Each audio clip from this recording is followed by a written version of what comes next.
Hi, I'm Talicza. And I'm Rachael, and this is Transatlantic Crime, a true crime podcast that covers stories from each side of the pond.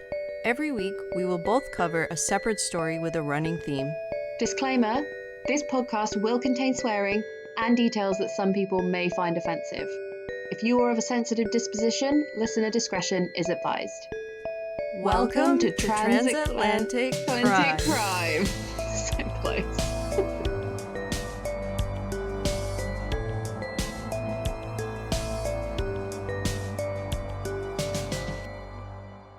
Right, I know that the expectation is to probably go over how our Christmas and New Year was, but I don't think either of us want to do that, so let's just skip right into the fucking...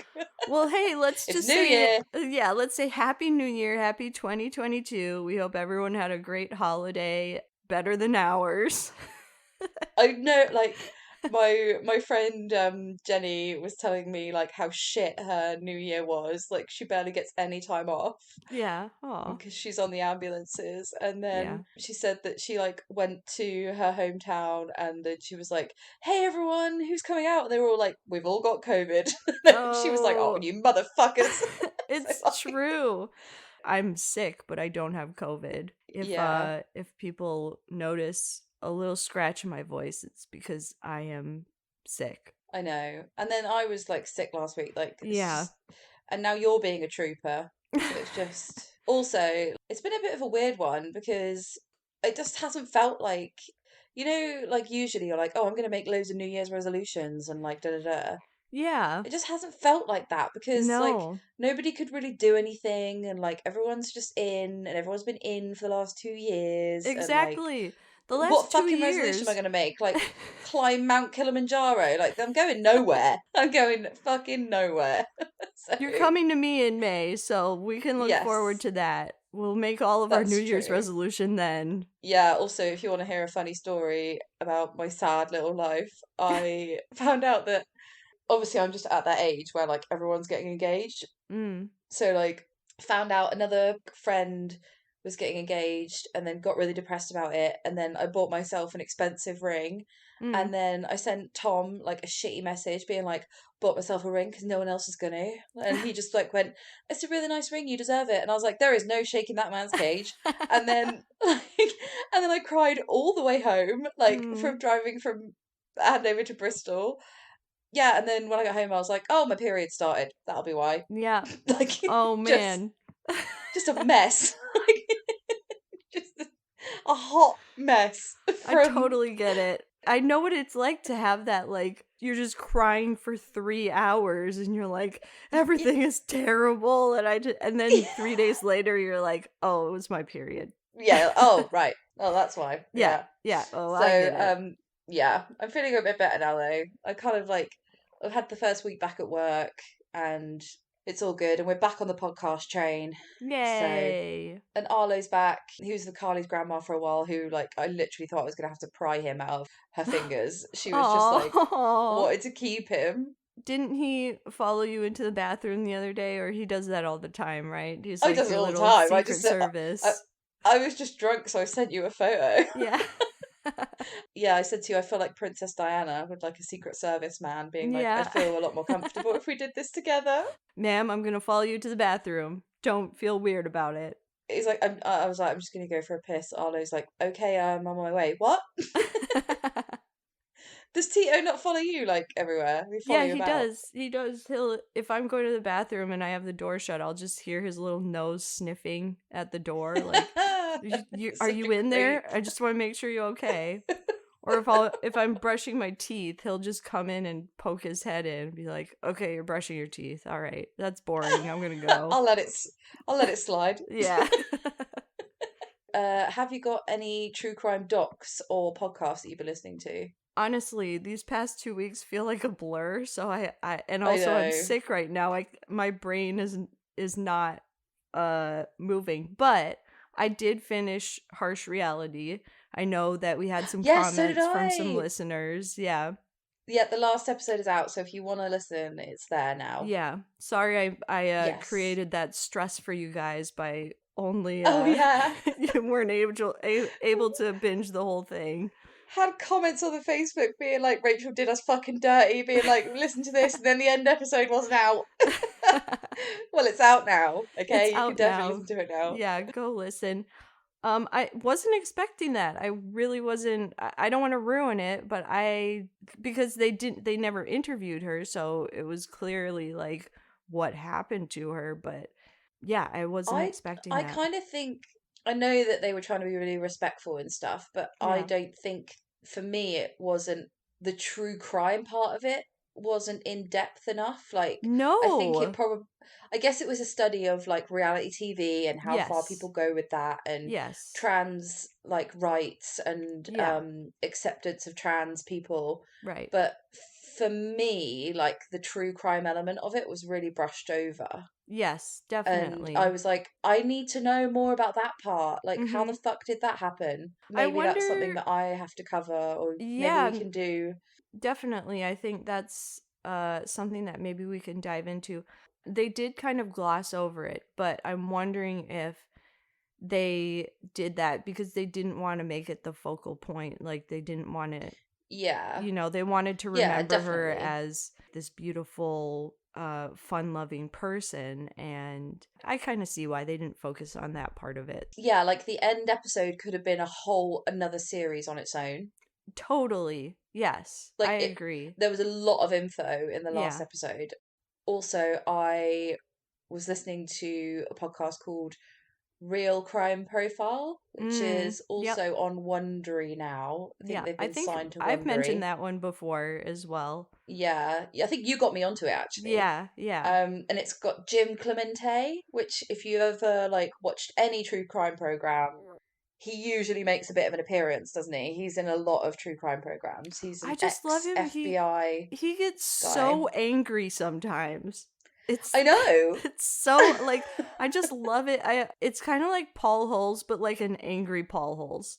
You Yeah, know? Paul Holes would never get angry No, at anyone. he's so calm. He would like roll his eyes at you and walk away and just be Yeah. like, or he'd be like, I'll talk to you when you've calmed down. Yeah, or he'll have some like insulting zinger and then that'll be it. Zinger.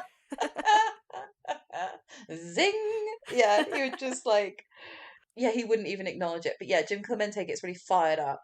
And then I can't remember the name of the other American lady on it, but she's like a casting person. And then there's obviously, is it Hold Laura on. Richards? Laura Richards and Lisa Zambetti. Yeah. So Laura Richards as well. She's British, and Mhm. one of the episodes I listened to recently was about when they caught Ghislaine Maxwell, which was obviously like a year Ooh. ago. I want to listen to Um, that. I haven't listened yeah, for they a did. while. Well, it was like a Facebook Live that I think they later released as a podcast. Oh. Laura Richards is just going in on Prince Andrew like there's no tomorrow. Like she couldn't give a fuck. Yes. She's just like a certain sweaty prince, like just like absolutely roasting him. Yeah, and she was also saying like like obviously you know how there's that belief that when like male predators want to attract female victims, they'll sometimes use a female perpetrator as well. Yes. With Fred and Rose West or Well, we can reference Ian. our episodes if you haven't listened. The honeymoon killers, Yeah, where they would use, I think like it the was, woman to like lure people in. yeah, because it does make you feel safer. You're like, oh, it's a Yeah, couple, and they're I'm gonna go to their house and help them clean or whatever. And yeah, it does just make you feel safer that there's a woman there. yeah. A couple is like 80% less creepy than Right. a lone man, Yeah, I would because a say. woman, if you trust a woman, that she's gonna like keep a man in check. So, Yeah. Laura Richards was commenting on like how it's kind of extra despicable because she was using her like feminine charms to mm, disarm girls. yep, yep. And she was also like she said, oh, you know, she also said like when Americans hear a British accent, a crisp British accent, they're like, ooh, Yeah, like interested, like, ooh, who are you? yeah, that's Kind of true. thing. And I was like, I guess so. Like I didn't really think of it that It's way. very true. Even if you're from the north of England, which or like It's not a crisp British or accent. Welsh, yeah, but that's what Mm. you say.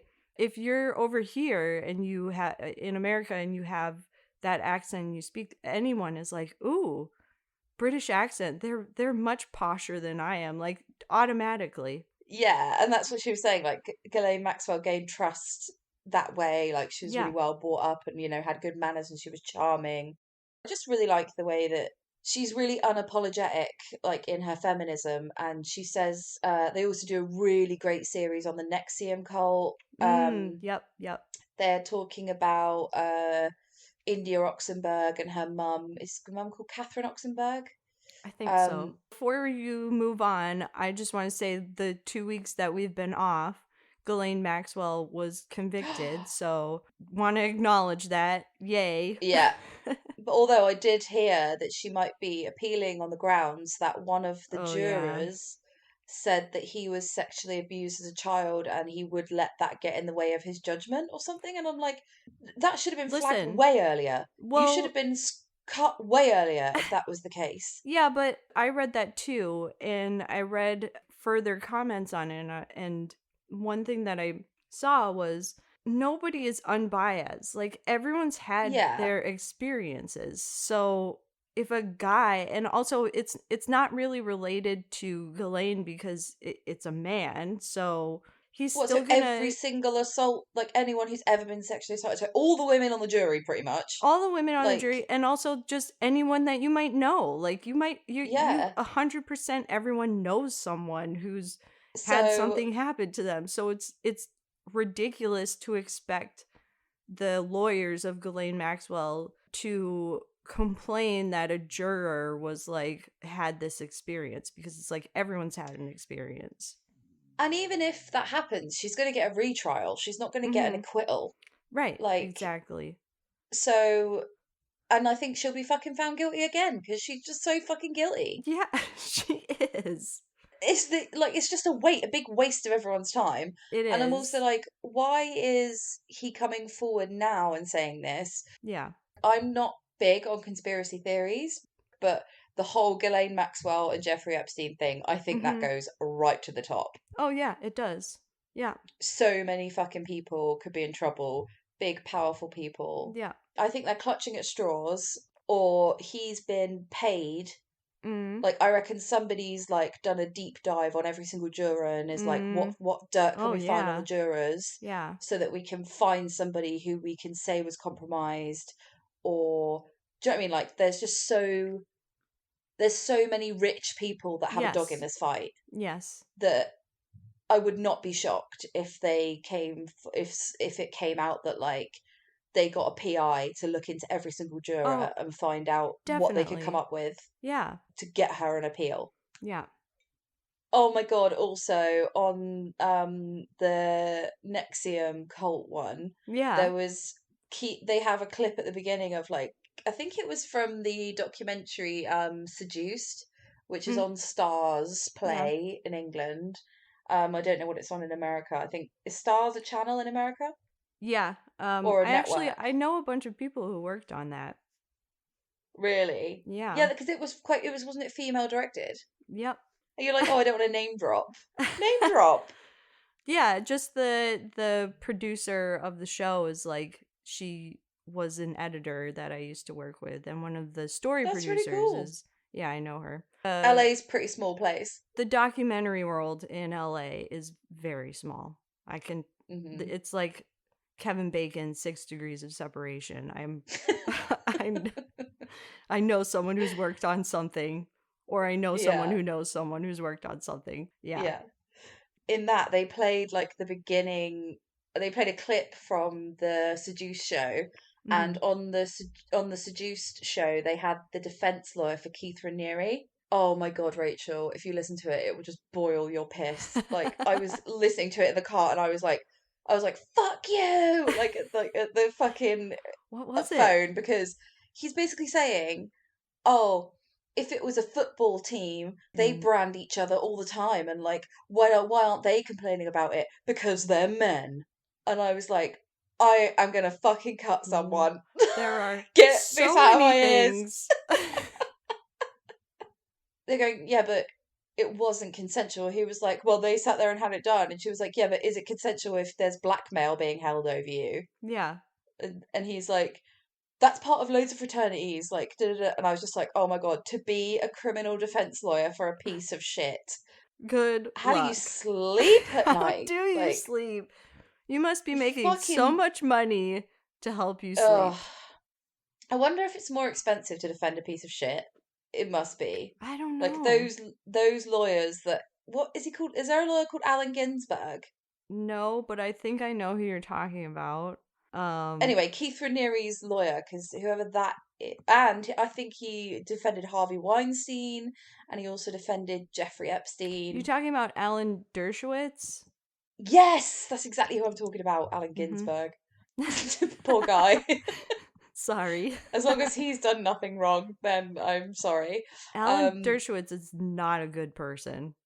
Alan Dershowitz is a bad, bad man. Yeah. Like, Also, it's on like shitty lawyers. The same lawyer who, the Mr. Big, how he's had like some stuff come out about him. yeah, what's he called? Chris North. Chris Noth, yeah. Yeah, from Sex and the City. Yeah, But he's had he's sexual assault allegations come up, hasn't he? yeah. So Apparently he was cut from one of the last episodes. I don't know if you've watched the new season of And Just Like That. It's And just like terrible. that, It's terrible. I have watched it all, Yeah. and yeah, it wasn't great. Like, But they were saying like that is one of the eh, reasons why they killed him off, because they didn't want to deal with shut the fuck up. the backlash. But anyways, his lawyer Andrew Bretler is the same lawyer who defended or is defending, what's his name, Army Hammer. No, what's he been uh charged with? well, I don't think that he's been actually charged. I think that there may Oh, have he's been just like like a lot of, representing him yes, but just in he's case. yeah, but that it's the same Got him on lawyer, speed dial. right? He's representing like a bunch of pieces of shit like that. Like he's like the lawyer to hire if you are a piece of shit. It's so difficult because it's like obviously they're the only lawyer that will have you, Mm-hmm. but it also means like you're part of this alumni of pieces of shit. Like you're part of the Exactly. class of Right. nuggets of shit of Why do you want to be 2021. connected? Why Like, do you want to be I connected know to it's like that? obviously you're guilty. You hired this cunt. Oh, Like, Prince Andrew, him as well. no, Yeah, yeah, no. yeah, What do they Google? I did a sex crime. Help. yeah. Lawyer, sex crime, piece of shit. Yeah. Yeah, if I can get on that roster. Yeah, also, I've been watching, if you haven't seen it, Love Fraud. Right, and that's Really why you good. brought up Real Crime Profile, because that's what led you to it, Yes. right? Right. Yes, like, and I'm gonna actually go through all the Real Crime Profile episodes because they do like deep dives on documentaries, on Mm-hmm. crime documentaries, Yeah. and like that's how I discovered a crime documentary that I haven't seen yet, which is a miracle. So I was like, fuck yeah! So I'm gonna go back through the episodes and see if I can find any crime docs that I haven't seen yet. They But did. The they reason I started listening to Real Crime Profile is because they did that. You know how Netflix did the documentary on, why am I blanking on his name? The guy from don't know. Colorado that killed his wife and two little kids. Oh, Chris Watts. Chris Watts. Why did I forget his name? I'm kind of glad that I Well, they did. do. Yeah, me too. No, they do a lot of crime documentaries, so like you Yeah, can be but forgiven. that's why I started listening to Real Crime Profile, because they did Yes. that documentary, and and it was just so good. Like And that's, you told me to listen to that, and then yes. I did. And Right, right. yes, can confirm. Yeah, so So they talked about love fraud, yeah, yeah. and I started the episode and I was like, shit, I've never seen this documentary. And I was Mm. like, I'm gonna ruin it for myself. I was like in the shower and like leapt out the shower and like turn it off because I was like, no. Um, but yeah, amazing documentary, like 3 or 4 part. You can get it on Amazon Prime in the UK. we decided that we are going to do a Patreon episode where we talk about love fraud because Yeah, defo. it's crazy, right? It's a crazy It, documentary. well, you Americans, you've just got too many states. That's why people get away with things, because they just fucking piss off somewhere else and then do It's it again, true. and then Yeah. madness. But yeah, we'll definitely do a Patreon episode on that, because have you seen it yet? Are you yet to watch it? No, I haven't. I remember when it came out and I saw the trailer and I was like, oh, I'm going to watch that. It's on Showtime here, so, which is why I haven't watched it. It's like kind of in the Oh, background. is it So, hard? Is it hard to get? you just have to pay for Showtime, which we have. So Oh, I'll good. watch it. It's just like not my Yeah. first choice when I turn on the TV to open the Yeah. Showtime app. But Yeah. anyways, If you're ill, it's a good watch while you're ill thing. ooh, okay, yes. And there's like an old lady in it who you will know exactly who I mean when you watch it. This isn't a spoiler, but like in one of the scenes, she's like 60 or something, and Yeah. she's like smoking, and she's got a t-shirt on that says like, "I don't remember asking for your fucking opinion of me." Oh God. She just Yeah. makes the show. Yeah, definitely give it a watch for her. Okay, so we've yammered on for about 20 minutes now. We have. Are you Oh my are you gosh. okay? Yeah. Just need to find my voice. Rach. Okay. So, Right. who is going first this week? I think it's you. It's me this week, yeah. Okay, great. So, Then I can have some time to find my voice. drink some lemon. So, our theme this week is kept prisoner, Yeah. which is quite a nice wide net to cast, I think. I'm going to tell you that I had no idea what. Really? Yeah, I didn't know what it meant. And I was like, well, I Really? guess I'll just do my own thing for this, which is it. Oh, I think whatever. it's in the. I've tried to keep in the lines of whatever it is, but what is it in your mind? Well, you remember that guy that like kept a woman in a bin for a while? Mm-hmm. Or like in Oh, America there was a yeah. guy who kept a woman in a box, like Yes. Yeah. that kind of thing. Just like Okay. kept prisoner. Yeah, I didn't Or do I don't that. know, like a good example would be Fritzl. Right. Joseph Fritzl. But yeah, I'll just get into my story. Okay, yes. So Darrell Simester was born to parents Jean and Tony. He was the oldest and had 3 siblings, brothers Brendan and Duncan, and a sister called Zoe. Okay. They lived in Kidderminster in Worcestershire. Ooh, which is I have the a lot of hardest. friends from Kidderminster. I do. It's the hardest of the shires to say, Worcestershire, Worcestershire. because it looks like it's pronounced Worcestershire. Yeah. Worcestershire. Yeah. Yeah, but it's Worcestershire. In terms of location, it's 17 miles southwest of Birmingham. It's just in the Midlands of England. Okay. So when Darrell was 30, he was described as timid, vulnerable, and easily led. So his parents believed that he had learning difficulties, but that was never officially confirmed. So they kind of always worried about him a little bit. Mm-hmm. Like he wasn't, like he was never completely independent. Right. So in the year 2000, he was 30 years old, and he went on holiday with his friends to, I think you say this, Porthcawl. It's in Wales. Porthcawl or Porthcawl. It's a holiday destination on the south coast of Wales. Why have I never heard of that? I don't know. It must be tiny town. Yeah. But the friends and him went on a night out, and unfortunately, they were drunk and they got into an argument, and he ran off, and then they just couldn't find him.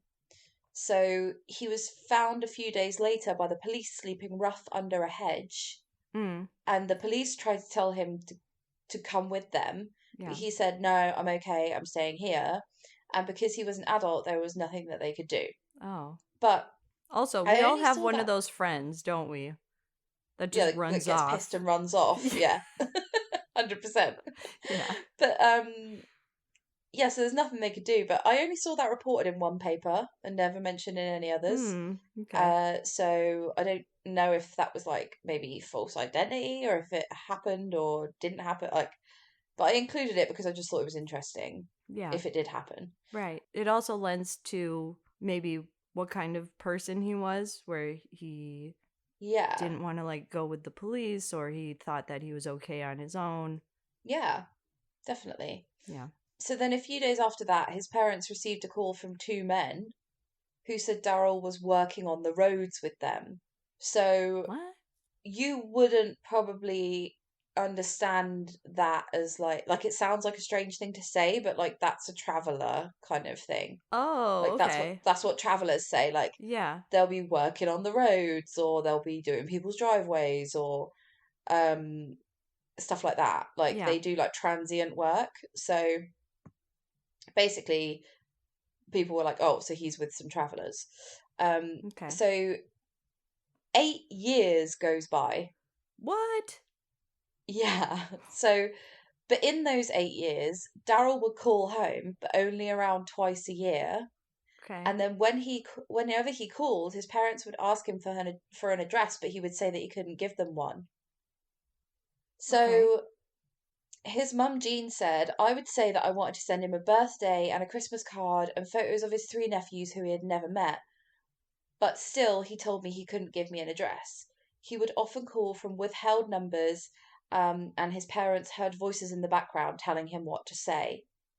So Okay. obviously, they're like, what the fuck is going on? Yeah. Sometimes he would report that he was working on the roads, and then he was in Ireland, Mm. but he would never give them an actual cement location of where he was. Okay. So this made them extremely suspicious that he was being held against his will. I just feel like 8 years is a long time It to is. sit and be like, well, where is he? Definitely. And this is the thing, right? Because my dad's family have got like I've got an uncle called Tommy who I've never met. Mm. And well, I have met him, but I was like a baby. He's just gone. Mm. People just lost touch with him. And Mm. I'm like, how do you let that happen? But like I think it happens more often than you think.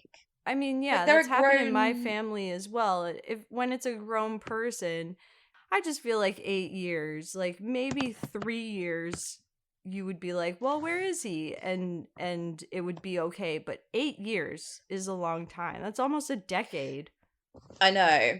But for them, he would call home and he would say, I'm fine. I'm just like working. I'm just Mm. away working. I'm like, I'm loving it. I'm okay. So Yeah, I guess they were like, well, like, what are you supposed to tell the police? that's I true. think, like, there's nothing, they won't do anything. Like, they'll Right, barely do anything for like a real missing person. right. Christmas Eve 2008 was the last time that he called his parents. So he promised to call them on New Year, but that never happened.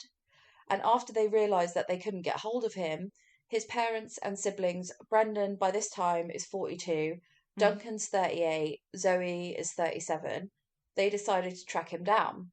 So this is quite cool. They set up Facebook groups and they Mm. contacted missing persons charities and they appealed for help from the police across England, Ireland, and Wales. Wow. And they were told that the police couldn't help them because Darrell had been in touch and was alive and well. Okay. He therefore couldn't be classed as a missing person, but as something called a missing contact. Okay. So, AKA, like, I don't know where he physically is, Right. but I know he's alive.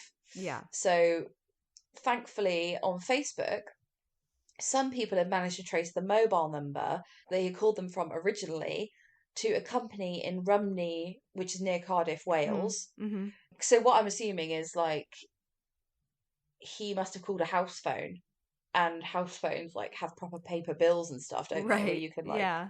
so like they must have just called the phone company and probably got the number. Yeah. So with this knowledge, they made more Facebook appeals, and Jean's mobile rang, and she was given an anonymous tip-off as to where they could find Darrell.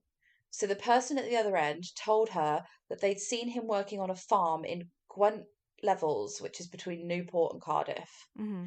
So in November 2014, The tip led them to a muddy yard in Peterstone near Rumney, Cardiff, and inside a tiny caravan they found Darren. And when his brother Duncan first approached him and asked him, "Do you want to see your parents?" Darrell didn't recognise him and said, "How do you know my parents?" What? Wow. Yeah. So Duncan Semester said that his brother continued to shovel horse manure as they talked, and he seemed nervous. Yeah. And he was constantly looking over his right shoulder, and he said, "They're watching me, I can't talk to you." Wow. So his brother said, "I asked him if he wanted to come outside, and he said that he couldn't. I asked if he had a dinner break so we could meet in the pub, and he said he couldn't." He said Aw. that if I came back later when it got dark, he could possibly come out then because he would be locking up the gates. Okay. So anyway, the police arrived a few minutes later, and they reunited him with his mum Jean, who hugged him and said, "You're coming home." Oh. That's so sweet, Jean. Yeah. So it was the first time that she'd physically seen him since August the 11th, 2000. Oh. So after speaking to the police who made sure that he was okay, Darrell left with nothing but a black bag filled with dirty clothes and a pair of boots. So this is what happened to him. He said he was picked up by two men while he was walking down the side of the road after he ran away from his friends and after the police incident. Mm-hmm. The men who picked him up were travellers, member of the Doran family. They'd picked him up at the side of a dual carriageway while travelling home and taken him to the family farm. During his 13 years away, he was kept in a filthy caravan by two men in the corner of a yard used to house up to 50 horses. His Aw. clothes were grubby and, yeah, so he was basically just like looking after the horses, like Yeah. mucking them out and, yeah, just doing like manual labor. I mean, at least he had some horses to hang out with. They Yeah, could I'm be sure they kind were of nice comforting. horses. Yeah. Yeah. So his clothes were grubby and ripped, and he told his dad he had been using a shower set up over a wooden crate and a piece of cardboard in one of the stables. There's loads of pictures of this online if you want to Google like where he was living, Yeah. and it's just like if you've ever been to a festival and it's just pure mud Mm-hmm. because the ground's been churned up, like Yeah. it looks like that. Well, it's pretty much a festival, really, just like showering over a fucking crate. Right. He'd been forced to work unpaid on the farm for the last 13 years. He Wow. worked 16 hours a day and he'd only ever had 2 days off Oh. in 13 years. Oh. Poor guy. Yeah. So he lived in appalling conditions, first in a rat-infested shed and then in a cold, dirty caravan with only a horse trough to wash in with no soap and no toothbrush. What? He never visited a doctor, and he had a hernia on his groin the size of a football. He had No. he had a fungal infection that had turned the soles of his feet green, curvature of the spine, and severe weight loss. He Wow. also had to cuddle so close to an electric heater for warmth that over the years the skin on his left leg had been scarred. Aw. He was also made to use an outdoor broken toilet that would only flush with a bucket of water and a stick. Wow. All these pictures, like Who of the are the caravan. pieces of shit that just were like, yeah, you're gonna live out in the cold and you don't get any soap? And he has like fucking learning difficulties, or like Right. Which is he's clearly vulnerable. why they I guess in a way Chose him, kidnapped him. yeah. And he said when he was asked why didn't you just leave, which is a really fucking annoying question. Yeah. He said he had been just too scared to escape Well, yeah. those who had forced him to work. Right. Like, yeah, you don't just go, I'm keeping you here prisoner. If you want to leave, that's fair enough. If not, Yeah. then yeah, I'm keeping you. Like you go, you're fucking staying here, or I'll break your legs. Like Right. you don't just like people don't Yeah. nicey And like. he's probably heard a bunch of lies as well, like, oh, we have people out there. If you run away, then we'll Yeah, bring you back, or anything like that. exactly. So in October 2014, David Daniel Duran, 42, who was from a traveller family, as I've said before, but I think they just like to really hammer that in the papers, Yeah. was taken to court for forcing someone to perform forced or compulsory labour. David Duran's father, Daniel Duran, 67, faced the same charges, but he was formally found not guilty earlier in October Mm-hmm. of that year. The defence argued that Darrell's poor personal hygiene was not the Durans' fault, and he had been free to leave the farm at any time. again, what piece of shit is defending Yeah, them? Going, exactly. it's not our fault he was filthy. Well, it kind of is, because you didn't give him any Yeah, fucking soap and you wouldn't let him leave. right. So, Even if he was like, an employee and you hired him to stay there, you would still have to provide those things at the bare yeah. minimum. Yeah, it's an insane argument. I can't Yeah. believe someone had the ball sack to come up with it. Um, and then, however, giving evidence, Darrell told the prosecuting barrister that he had felt scared and devastated. So he did actually manage to run away from the farm at one point with another man Mm. following a fire in the shed where he lived. He was asked how he felt on the way back once David Daniel Duran had found him, and he said terrified Mm. of him hitting me or kicking me or whatever. Right. Well, there you So go. yeah, exactly. So he ran away from a burning down shed that he was living in, and they still found him Yeah. and brought him back. And probably It was punished also him. and probably did kick the shit out of him as well. Yeah. So it was also revealed after police raided the farm. Darrell told officers he had tried to leave twice. Once after a spade had been thrown at him, but he was caught and taken back to the farm. And Mm. he was allegedly told that he would be killed and buried with the horses. Oh. So, yeah, that's how they kept him there. Suddenly, David pleaded guilty halfway through his trial, Oh. which I love when that happens, when they're Yeah. like, look, this is a lose, you're just gonna Right. fucking lose. And There's you're just no gonna look way really out. bad. And everyone's gonna know, like, if you let them keep talking, everyone's gonna know what piece of shit you are. So if I were you, Right. I'd give up now. Yeah. So, while sentencing him, the judge said that while Duran had exploited his victim for 13 years, he could only sentence him for the period of 2010 to 2013, which is when the offence of forced labour was created. So Oh. before that, there Wow. was no law. Like, we didn't have enough, like, human trafficking laws or modern slavery laws What? to cover. I know. Really? Yeah, I think so. That's So, insane to um, me. I know, right? So yeah, in 2010, we obviously had a forced labour law created, and that was the only bit he could charge him for. But Judge Neil Bidder told him the way he had treated his victim was repellent and wrong, and not much better than a slave. Not Yeah. much better, not any better. No, it Like just is. it, He you was would a know you slave. were treating him like a slave. Yes, Um, exactly.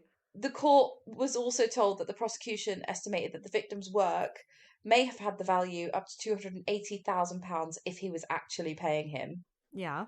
David was sentenced to 4.5 years. What? That's fuck all. That's nothing. Like, and he'll probably be out Considering before how that. much time he was kept as a slave.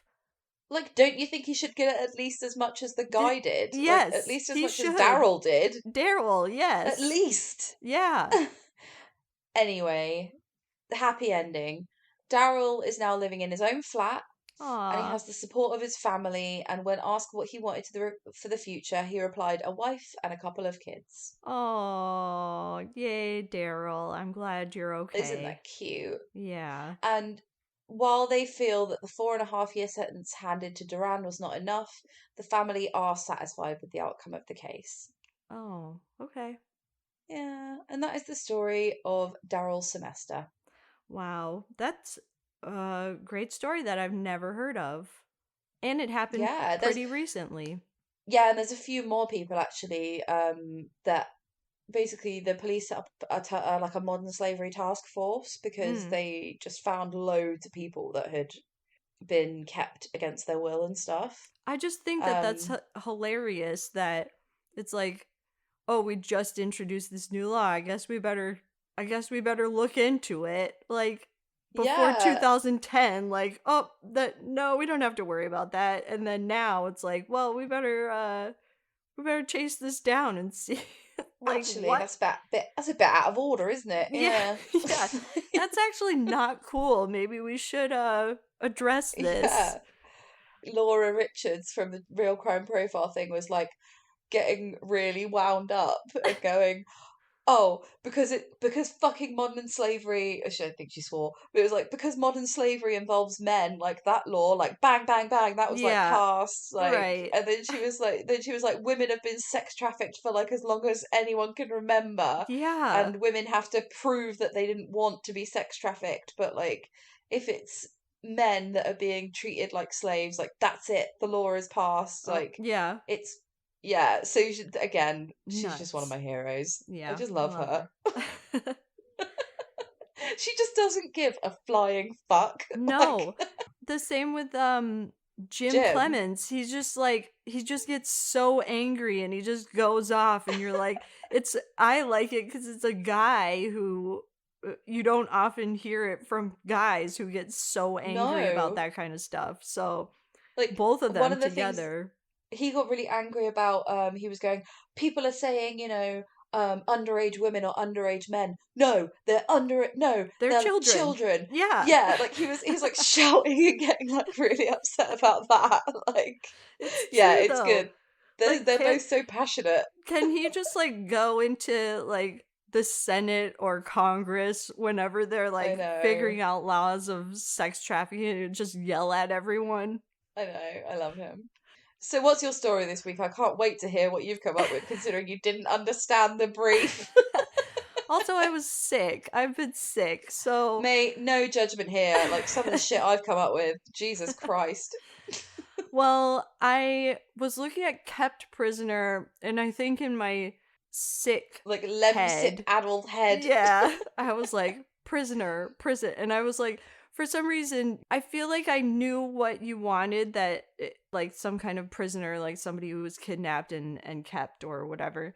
And for some reason, nothing was coming up in my research But if because I you're a was just prisoner in a Googling the wrong prison, that's thing. still being kept prisoner. Like, Yes. So.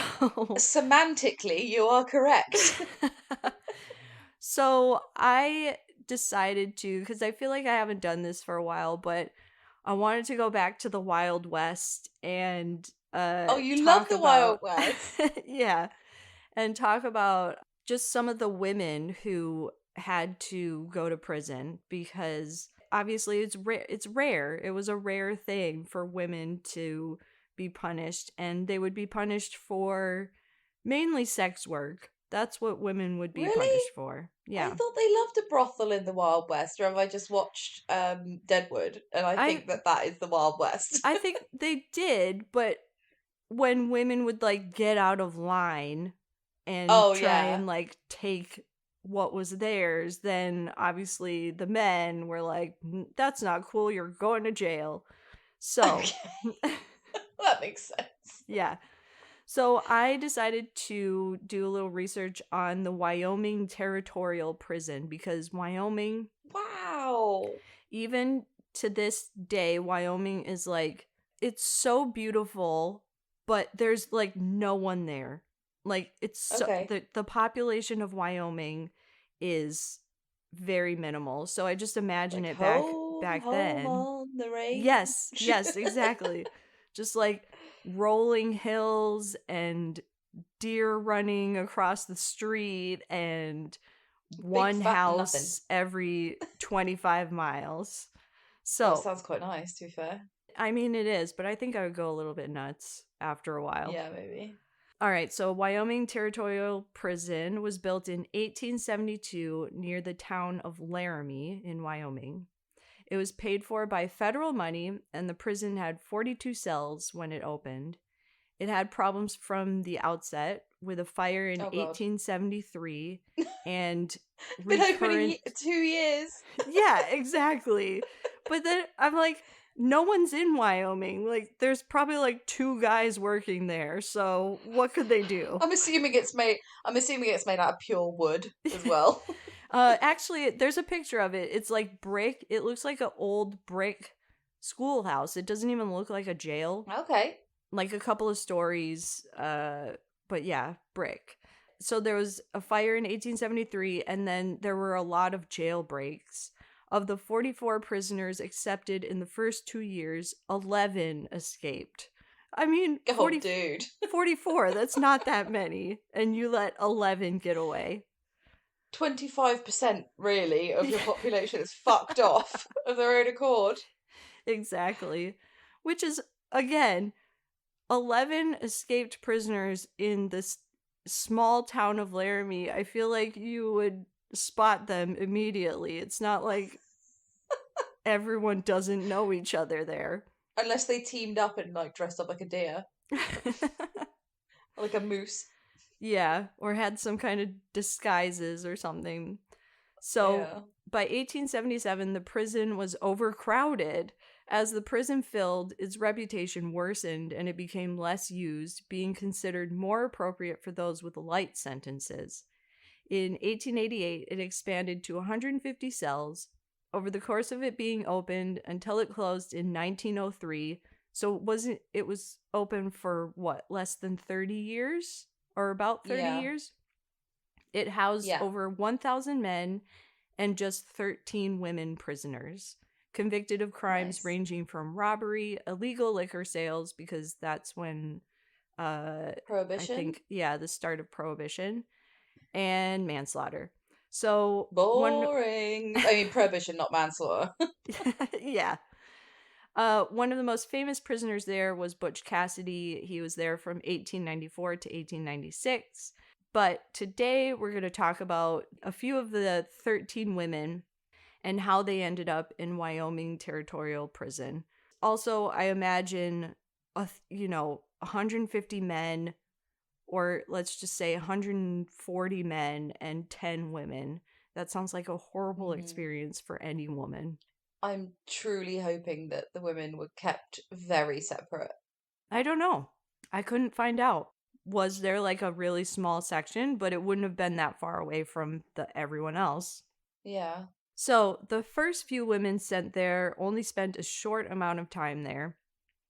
The first female prisoner was Nettie Stewart Wright. She was suspected of stealing arms and ammunition from Fort McKinney, along with Leonard Starr and Lewis Blackwood.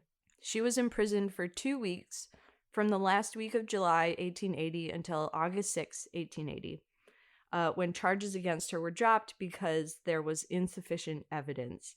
And this happens a lot with the women there. They just get sent there for a couple of weeks and then they're like, oh, we couldn't find any evidence. Slapped wrists. Yeah, exactly. Yeah. The second woman sent to Wyoming Territorial Prison was Florence W. Hughes, who was arrested in June 1883 for selling liquor without a license. Florence left the prison after paying bail, and she was never convicted due to lack of evidence again. Oh, I get a feeling there's some sort of like, I'll give you a blowy, you let me go kind of situation going on here. Oh, I hope not. I hope not, but it seems like all the women seem to get out. Yeah, I could see that being the case. So the first woman in the prison that was actually convicted of a crime that she was accused of was Jennifer Berry. She was convicted on June 18th, 1887. She was a member of a gang or a group called the Fort Laramie Quartet, which sounds like a singing group. Wow. It really does. This is reminding me of the Hateful Eight. Like, oh yeah, I just imagine the woman in that. Like, whenever I think of the female prisoners in this, that's the true. Quentin Tarantino film. I can totally picture Jennifer Berry being this person. So, the Fort Laramie Quartet consisted of Jenny Berry, her lover Adrian Everett, her friend Robert Sanderson, and another guy, David Lewis. In March of 1887, Jenny Berry was with a rancher named Richard Rice. Then she met Adrian Everett, and she left Rice to be with Everett. When Rice went over to Everett's ranch to, in quotes, claim Jenny Berry, he found Jenny and the three men drinking together. They were having a great time. Nice. They invited Rice in to drink with them. And when I was reading all different articles about this, a lot of them were like, this was a very tense drinking. Like, imagine you're drinking with your friends. Was it like your ex showed up? Yeah, imagine you're drinking with your friends, and then your ex-boyfriend shows up to like confront you, and then you guys invite him in to be like, oh yeah, have a drink with us. And everyone has guns because it's the Wild West. He's like, oh, I didn't expect there to be 3 other people here, but can we have a Yeah. chat about the fact that you fucking ditched me? No, come on, let's have a drink together. Everything's I bet he fine. We're just all gave happy. up. We're He all just friends gave here. up and was like, oh, fuck it, I'll just have some free booze. He didn't give up. It got more intense. Things escalated into a fight with the 3 men beating Rice and attempting to shoot him. Jenny God. also attempted to shoot him as well, but the bullet ricocheted and missed. Rice was killed when he was beaten unconscious, and then they threw him in the nearby river and he drowned. So he wasn't shot. Whoa. He was beaten and then thrown in the river. They were only caught because a neighboring rancher heard the gunshot and he went to go see what was going on. He peeked through the window and saw all this going on, and he was like, I'm not getting involved. But he saw everything go down. Yeah, so he was the witness to all this. So the court convicted Everett and Sanderson for the murder of Barry's former lover, Richard Rice. David Lewis was tried and released for his role. And then Jenny Barry was convicted as an accessory to the murder and sentenced to 2 years in the Wyoming Territorial Prison. So at this moment, she's like the only woman there right now. There's no other women. And I have a couple of rules that they posted at the Wyoming Territorial Prison. Just imagine Jenny Barry sitting there and reading these rules as she's being admitted into prison. Okay. You will not be allowed to converse with each other on any subject whatsoever. Conversation is allowed only when you work out of doors and only in relation to the work you are performing. So I would imagine because she's a woman. Police that? Well, she's a woman too, so she probably couldn't be out at the same time as the men. So she's not talking to anyone. No. I can't imagine that. What, like they've got hard labor, I'm supposing, as part of their punishment. Yeah. Okay. You will not hold any conversation with visitors unless they are accompanied by either the warden or one of the guards. You will air and dust your bedding 2 times a week, and at such times you are ordered to do so, and will keep your bedding in perfect repair. I included this as well because I just imagine a bunch of smelly men who weren't following the rules, and Jenny Barry just sitting there in silence, smelling horrible smells. I bet everyone stank in the Wild West, though. Oh, yeah, totally. But in prison, it would be even worse. I've heard prison stinks. I never thought about that. I've heard that it smells. Yeah. I guess, too, because, I mean, now in prison, you have your toilet in your cell. Or a lot of prisons do. Imagine, like, somebody takes a heaving dump in your cell and you just have to, like, sit there. There's, like, no air. What a nightmare. Yeah. Or like somebody's sick or just like lets out a really undignified little fart when they wee or something. Just like, ugh. If you hated your cellmate, how much would that make it 10 times worse? If you guys just did not get along. No talking to anyone ever. Yeah. Apparently. Unless there's a warden around, and then you will be permitted to smoke or chew in your cell as long as you do not deface the floor or walls. Come on, who was following those rules back in the Wild West? And each cell will be provided with a spit box, which you must clean every day. Gross. Oh, grim. Do you know anyone who chews? I just think it's the grossest thing. It was coming back. Like, there was some sort of, like, my nephews who were like 17 and 20 were telling me about this, like, tobacco stuff that you, like, rub on your gums. Yeah. That's what it is. What the fuck is that? It's just like you still get the like tobacco fix, I guess, but you're not smoking. And then you get like tobacco saliva and you have to spit it out, and it's disgusting. I'd kind of be interested to try it. Yeah, it doesn't sound that convenient. And it seems like you're hot, like you get like really shitty brown teeth. Yeah, that too. You will be allowed to write 1 letter per month and to receive letters every Sunday. All mail to you and from you must pass through the hands of the warden. Reading matter will be furnished by application to the warden and must be returned in good condition. So those are some of the rules of Wyoming State Prison. They seem fair, apart from the not talking. Yeah. And everyone needs a bit of a chat. Everyone does. I can't imagine just being in a prison Like, full of men and not having rocks anyone are really to talk hard to. breaking rocks today, Yeah. right? Oh, Them geez. rocks. Did you see that deer that ran through the field yesterday? Wow. I've called him Gary. I've been looking out for him. Like, he's so bored. Yeah.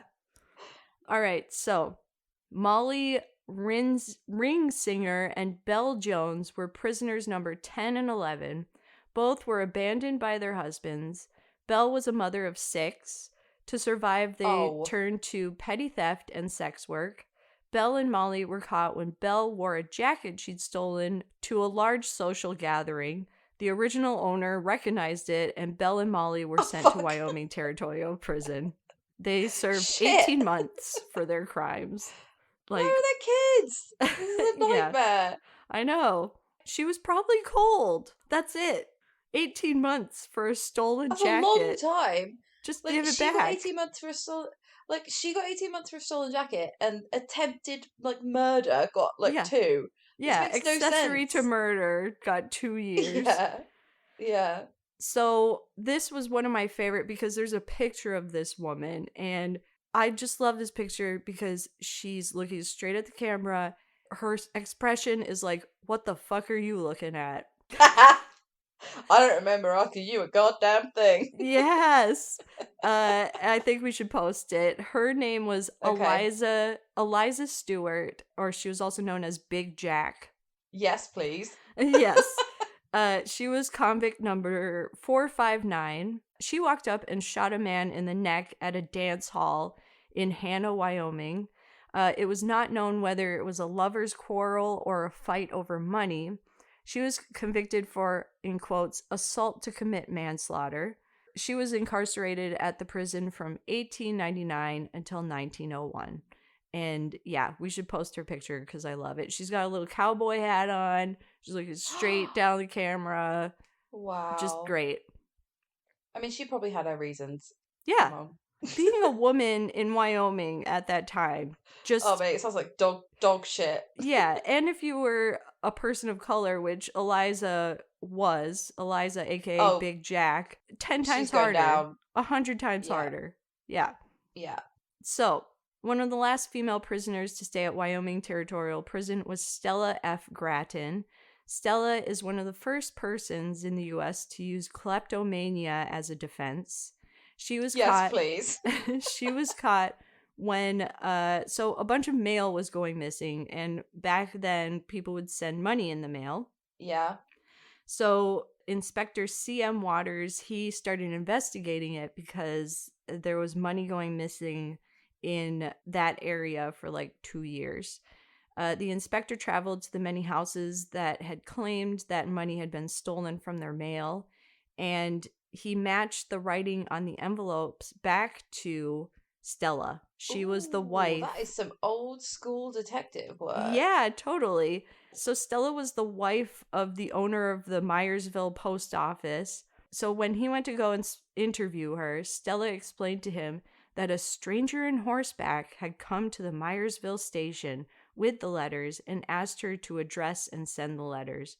So the inspector was very charmed by her, and he decided to believe her. However, the incidents continued to happen over the next 2 months, and each incident led back to the Myersville post office. I can't believe she got away with it. Yeah. First of all. Very charming woman, I'm sure. You've charmed me. So he decided to set a trap. He recruited a couple of men, William Brown from Brownsville, to send registered mail containing cash to a man in Rawlins, Wyoming. He also recruited the stagecoach driver who dropped off the mail at the Myersville station. The stagecoach driver reported that he saw Stella take the registered mail pouch into a private room after he had dropped it off at the post office. After the man in Rawlins reported his mail missing, detectives filed a complaint with the Commissioner of the United States Circuit Court on April 4th, 1893, asking for Stella's arrest. So what she was doing was she was taking the mail back into the back room, opening it up, and then taking the money out, and then putting the letter or whatever else was in there into a new envelope, and then rewriting the address so that it would be sent on Oh, to the people. that's really stupid. Like, Yes. I mean, I guess you don't have sellotape, so you can't really, like, how does an envelope seal back then? Like, Wasn't with a it? wax seal? Yeah, maybe it was wax sometimes. Maybe that was more if you're a rich person, but I don't know. Like, I don't know the yeah. mechanics of an envelope in 1893, but either way, there has to be a better way of, like, Stealing taking mail. the money out and Yeah. and still sending. But that happens now. People It say don't does. send money in the post because Yeah. postmen nick the money. Right, exactly. Or people who steal your mail or whatever. So that's how they traced it back to her, because all those different letters had her handwriting on it. Oh, That you because she fool. was like, you fool. She was writing the addresses on the new envelopes. So Come she on. she was arrested on the same day that they asked for her arrest, which was April 4th, 1893. And then the couple's home was searched. Investigators found several valuable items that had been reported missing in the mail. The couple was charged with 18 counts of mail theft. Despite claiming kleptomania as a defense, on November 24th, 1893, Stella Gatlin was found guilty of mail theft, and her husband John was found not guilty. I wonder if he had no idea, or because he was a man, then they like heard him out more and I don't know. Like, it kind of seems like she was a one-woman operation. Like, possibly, if but she took it into like a private back room, but then again, like, there's not much you can do with money without your husband say so in yeah, those days. right. So he must have been like, where is all this fucking money How are coming you from? getting this? Or like other Yeah. valuables, like, oh, I just found it. Yeah. Yeah, he You would probably have did to have have an some idea, I guess, idea. Yeah, but her writing is literally on the envelopes, so and also she exactly. admitted it. Yeah. Also, saying kleptomania isn't a defense, like that's just like saying, I just really enjoy it, so forgive me. Like Yeah, that's like Ted Bundy saying, I love killing people. It's a problem that I yeah, like have. Please forgive I'm a me. nymph I'm a nymphomaniac, it's not Yeah, my fault. Like or right. something like that. Like yeah. So she was found guilty. 2 days later, Stella was transported by train to Wyoming Territorial Prison. She registered as prisoner number 150 and became the first woman imprisoned at the Wyoming prison who had been convicted of a federal crime in Wyoming. Ooh. Stella stayed there for 75 days, and on December 9th, 1894, after she had served her sentence, she returned back to her home in Myersville and to her husband, John. Pretty light punishment. Yeah, I think 75 like days. That's what, that is 4 one months? that's one of the things that like okay, women have it hard in a lot of ways, but when it comes to crime, our sentences are so much shorter Right. and But barely ever executed for a crime that a man would have been executed for. yeah, committing the crime for over 2 years. Like that one woman who stole a jacket, she was sent to prison for 18 months. And Yeah, but Stella, she was a sex worker, so fuck that, oh like yeah, fuck that's her even basically. Like that worse. that other woman was like like in air quotes decent, so she got to just have a little jaunt, and they were like, "I'll just get her Right. out of it." She Like, had a yeah, prestigious job, and her husband was probably prestigious as well. So yeah, that is the story of some of the women who stayed at Wyoming Territorial Prison. that is crazy. Yeah, Do you know what the Wild West like does really fascinate me? it does. And it does kind It's of like Lord go. of the Flies. It's like people made their own fucking rules. Like there were some people that were trying to keep stuff in check. I would really, Right. if you haven't watched it, I know you've seen Deadwood, right? Yeah, yeah, I would really highly recommend Deadwood to yeah, like anyone that hasn't seen it. definitely. It's based in the Wild West and it's really, really like obviously I don't know this for a fact, but it seems to be pretty accurate, doesn't it? I believe it is based in Wyoming, or like a place like Wyoming, because there's just nothing around. People are just getting away with shit. Yeah, and there's like a whole brothel Yeah. that is it Al Kissinger or Al Killinger he runs. Yeah. There's all the sex workers that work in there, and then apart from them there's like 2 or 3 women, and that's it in the town. And like they all go about in their huge 1800s dresses over the mud. Oh man, that sounds horrible. But also, I feel like back then, if you were a woman and you had to wear all that crap, It really was a load of crap. I would probably be like, this is a Wild West. I'm wearing what I want. I don't care. I'm gonna wearing put some a pair trousers of on trousers. if it's all the same with you. Yes. Has anyone got any boots? Because it's very fucking muddy around here. Yeah, it's muddy. Sometimes it's freezing. Sometimes it's dry as dirt and hot and humid. That's one positive of the Wild West for women, is you could probably get away with wearing what you wanted and people would be like, yeah, I get it. Yeah, like the impracticality of 1800s clothes I will never get over. No zips. Yeah. Everything was buttoned. Like, what a palaver. And people still had corsets, and you had like long stockings, and what are those? Actually, that reminds me of the other story that I did. I can't remember what episode it was, but feather legs. Is it like that? Yes. Do you know Yeah. what I was about to call it? Feather pants. What are they called? Pantaloons or something? Yeah. Go like, listen to that one, because I think that was in Wyoming as well. So yeah, you love it. You've got a secret. I do. Okay, now we know. I'm It's discovering conspiracies, this. ghosts and aliens, and the Wild West. They're And your Wyoming. top 3. Yes. Wyoming. Yeah. I love it. Yeah, maybe we should go to a.